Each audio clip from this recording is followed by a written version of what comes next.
Am I leaving? What are you talking about? Ma'am, if you don't leave right now, you could be under arrest for criminal trespass. Let's go.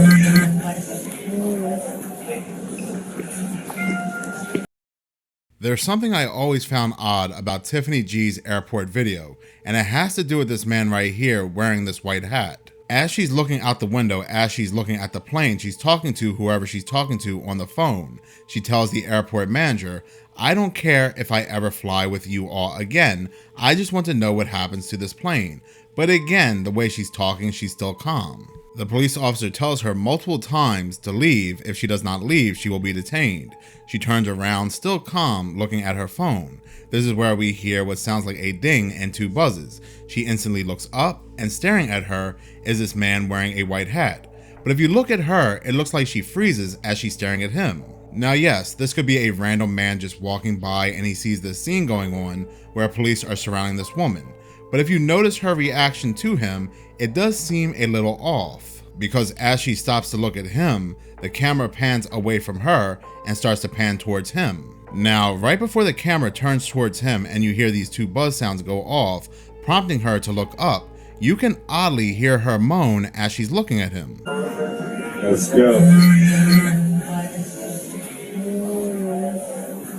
The camera focuses on him and then it quickly focuses back on her. When it focuses back on her, this is where she continues with the script. She begins to break down, she begins to cry, she says multiple times, "Do not let that plane leave." Even though right before seeing this man and looking out the window, even listening to the cops, she was very calm. Do not let that flight leave. Do not let that flight leave. Being dead serious. Do not let that flight leave. You ready? Let's go. Come on. You heard me say that. Like, do not let that flight leave. That flight's not going to make it to Orlando. Let's go. It's not going to.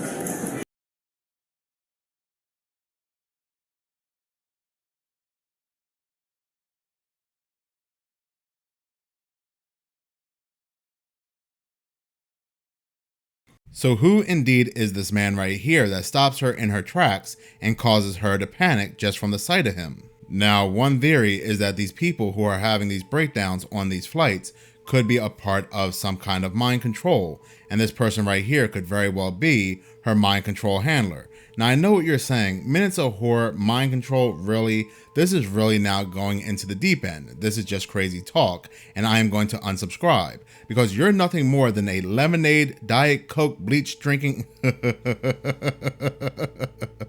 I can't keep on with it, but I get it, right? You're saying that mind control is crazy talk. Now, before you unsubscribe, what if I were to tell you that the government actually released documents stating they have participated in mind control projects in the 50s and the late 60s, and that a United States president actually came out and apologized for these operations? But you don't have to take my word for it. You can go to the CIA's website, thecia.gov, and thanks to the Freedom of Information Act, they released information on Project MK Ultra. Now, the CIA declassified MK Ultra on December 14th, 2018. But for those who are researching conspiracy theories, we already knew that this project existed years prior to this declassification. Many of us still believe that this project is still going on today, just under a different project name. Many celebrities are under the effects of projects like MK Ultra. Celebrities, for example, like Britney Spears or Kanye West. Once they have completed their task they are set out to complete, once they are no longer needed, once they are washed up, they are released from the project. Their lives are either ended or they are seen as crazy to the public. Well, let's go ahead and take a look to see what they're stating here in this document.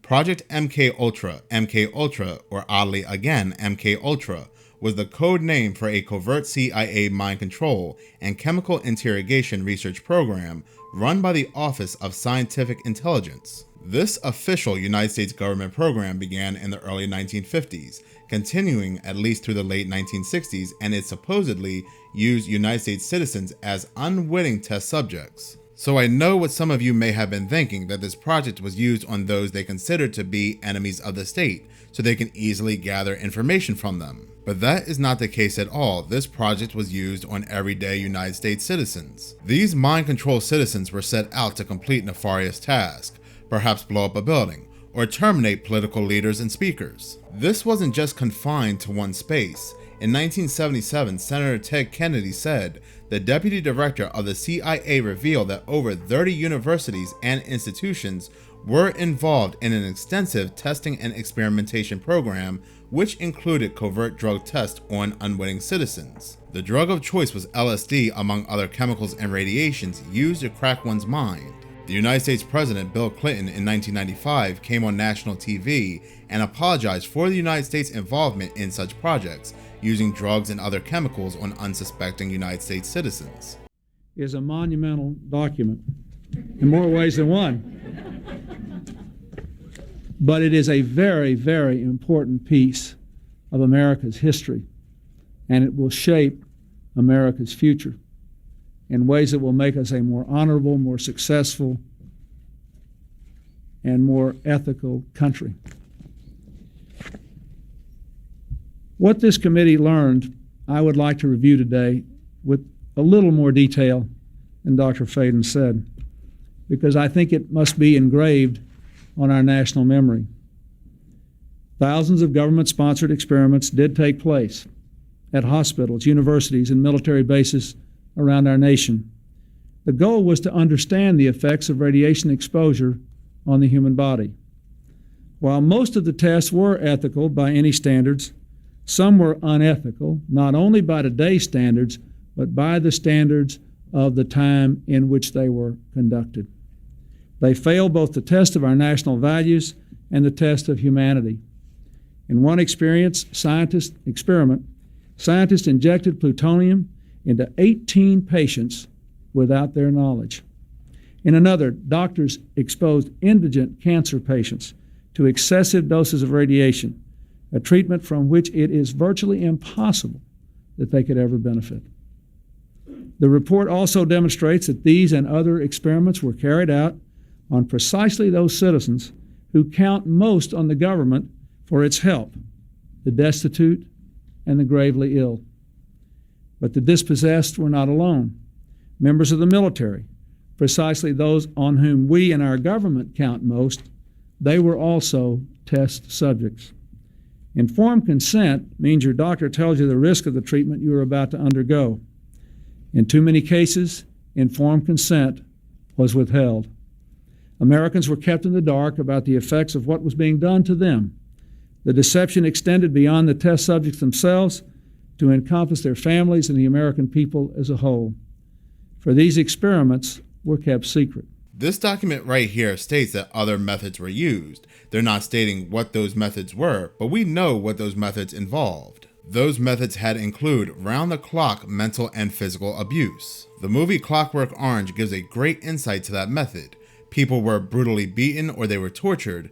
They were also shown very disturbing images and videos. They were told that their family members had passed away, or their family member that was close to them was going to be brutally slaughtered. They were shown photos of what appeared to be their family member slaughtered, all to break them mentally. While this was happening, they were also trained to hear certain sounds or see certain sights that would instantly make them fall under this mind control. So yes, this individual can hear a certain ding, they can hear a certain buzz, they can see a certain person that will cause their mind to continue this mind control script. The movie A Clockwork Orange is a very great movie, and a lot of what's shown in the movie was information given by an ex-CIA agent. Now get this, the CIA insists they abandoned the MK Ultra type experiments in the late 1960s, but right here in this document it states 14-year CIA veteran Victor Marchetti has stated in various interviews that the CIA still routinely conducts disinformation campaigns and that the CIA mind control research still continues.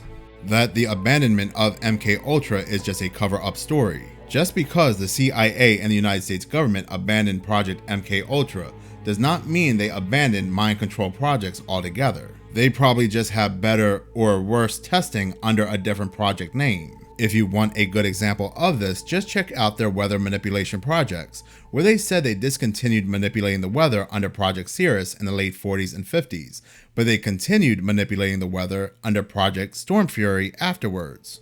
different names, but the same operations. So I do not believe for 1 second that these projects have stopped. They just became more advanced. They just became better at the mind control technique.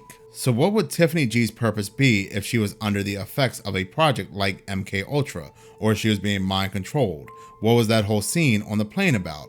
Well, she could easily be a mind control crisis actor. They could well indeed be using certain mind controlled individuals to test out certain scenarios, just to see how the public would react and handle a certain event that they would use in a later real crisis. That may sound crazy, but look what airports are admitting to doing in 2023.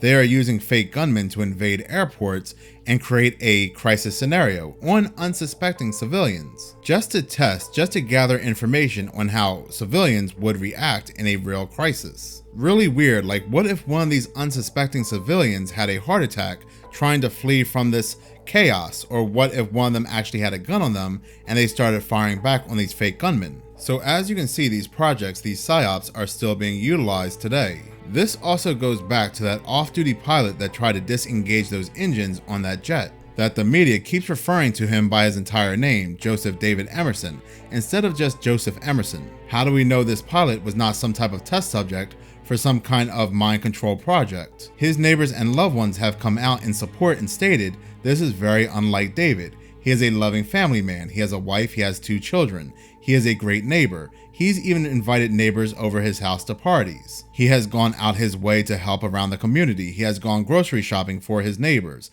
described to be a very kind man. All of a sudden, on a plane that he was not flying, he was an off-duty pilot on this plane. So there was another co-pilot and pilot. He goes to the cockpit and decides to just shut off the jet's engines. He was said to have had a mental breakdown. This is why he tried to shut off those jet engines. But he said something very peculiar right before he tried to shut them off. He is heard saying, "I am not feeling right before he attempts to shut off the jet's engines. Why would he say that? Those who are having a mental breakdown, those who are mentally ill, they do not know they're having a mental breakdown. They do not know they're mentally ill. For whatever they do, they think it's normal to them, but for us, we know it's not normal." So was this "I am not right" a mind control keyword? Did he snap out of this mind control? He was aware that something was happening to him right before he snaps back in it. He is an off-duty pilot. He could have easily pulled off something like this on his own plane when there was only one other co-pilot with him. Or when the co-pilot went to use the bathroom, he could have shut off the jet's engines then. But no, he waits to board another pilot's plane who already has a co-pilot with him to pull off something like this. So what indeed happened inside that cockpit that caused him to blurt out, "I am not feeling right"? Now, like I said, one of the methods used in Project MK Ultra is a scare tactic using that individual's family to break them mentally. What the news and media has done, just like in the case of Tiffany G, they have doxed Joseph Emerson. When the media released Tiffany G's information, they told us her name, they told us where she worked. They also shown us where she lived, even how much her home was worth. Well, the same exact thing has happened to this pilot right here. The media has shown us where he lives. They told us he has a wife and 2 children, but this is his location. This is where they are staying. They shown us his house. They actually shown us the numbers on the house. They told us the street address. They told us the city and the state. I am not going to show the pictures they released because the pictures they released deliberately shows the numbers on the house. But we can easily put together, for example, he would live on something like 12345 Bullshit Road in Pasadena, California.